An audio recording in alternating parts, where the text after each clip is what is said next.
بسم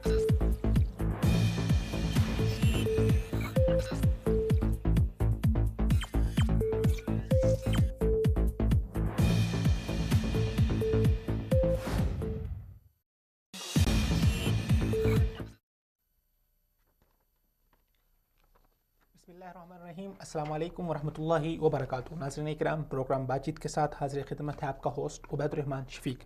ناظرین اکرام، جیسا کہ آپ بخوبی جانتے ہیں کہ پروگرام بات چیت کے اندر ہماری کوشش ہوتی ہے کہ ہم عملی حوالے سے ہر انسان جو معاشرے کے اندر بس رہا ہے اس کو اس کا کردار بتانے کی کوشش کرے کہ وہ کس طرح معاشرے کی اصلاح کے اندر اپنا کردار ادا کر سکتا ہے۔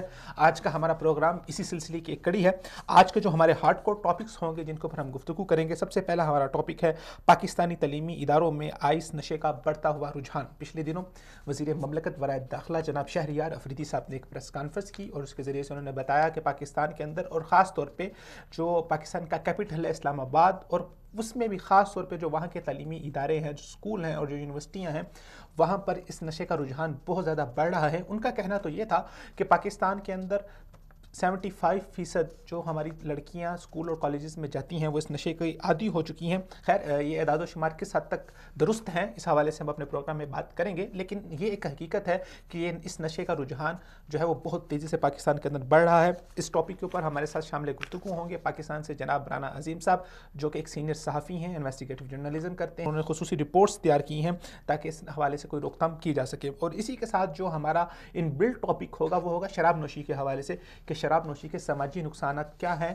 صحت کے اوپر اس کے کیا نقصان ہوتے ہیں، اور پاکستان جیسے ایک اسلامی ملک کے اندر کیوں شراب نوشی کے بل کے اوپر تمام مسلمان کارکنوں کا اتفاق نہیں ہو سکا، جبکہ یہ بل ایک ہندو جو پارلیمنٹیرین تھے انہوں نے پیش کیا۔ اس کے بعد ہمارا اگلا ٹاپک ہوگا عربی زبان کے حوالے سے، کہ عربی زبان کا عالمی دن منایا گیا، عربی زبان کی فضیلت کیا ہے اور کیوں ایک مسلمان کو عربی زبان سیکھنی چاہیے۔ اس حوالے سے گفتگو کے لیے ہمارے ساتھ شامل گفتگو ہوں گے پاکستان سے جناب ڈاکٹر بشیر صاحب، اور اسی طرح ہمارا جو اگلا ٹاپک ہے وہ ہے بسنت کے حوالے سے۔ پاکستان کے اندر پنجاب حکومت نے یہ اعلان کیا ہے کہ جو گزشتہ کئی سالوں سے پابندی عائد تھی بسنت کے اوپر، وہ اس کو ختم کرنے کے لیے جا رہے ہیں۔ تو اس طرح کے جو غیر مسلم تہوار ہیں ان کے اوپر ایک مسلمان کا رد عمل کیا ہونا چاہیے، اور آخر میں ہم ایک خصوصی رپورٹ شامل کریں گے کہ فلسطین کا ایک معصوم 17 سالہ بچہ، اس کو اسرائیلی عدالت کی طرف سے 37 سال کی سزا سنائی گئی۔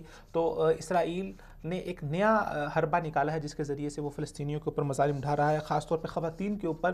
اس کے اوپر پوری دنیا کے نمائندے جو انسانیت کا نام لیتے ہیں سب خاموش ہیں۔ اس کی کیا وجوہات ہیں؟ یہ سارے آج کے ہمارے ہارڈ کور ٹاپکس ہوں گے۔ آپ بھی ہمارے پروگرام میں شامل ہو سکتے ہیں۔ یہ جو آپ لائیو ٹرانسمیشن فیس بک کے ذریعے سے دیکھ رہے ہیں، اس کے ذریعے سے آپ کومنٹ کر سکتے ہیں، کومنٹ میں اپنا سوال پوچھ سکتے ہیں، اپنی رائے دے سکتے ہیں، اور ہم آپ کی رائے کو اسکرین کے نظر کریں گے۔ تو جی ناظرین کرام، ہم چلتے ہیں سب سے پہلے اپنے پہلے ٹاپک کی طرف۔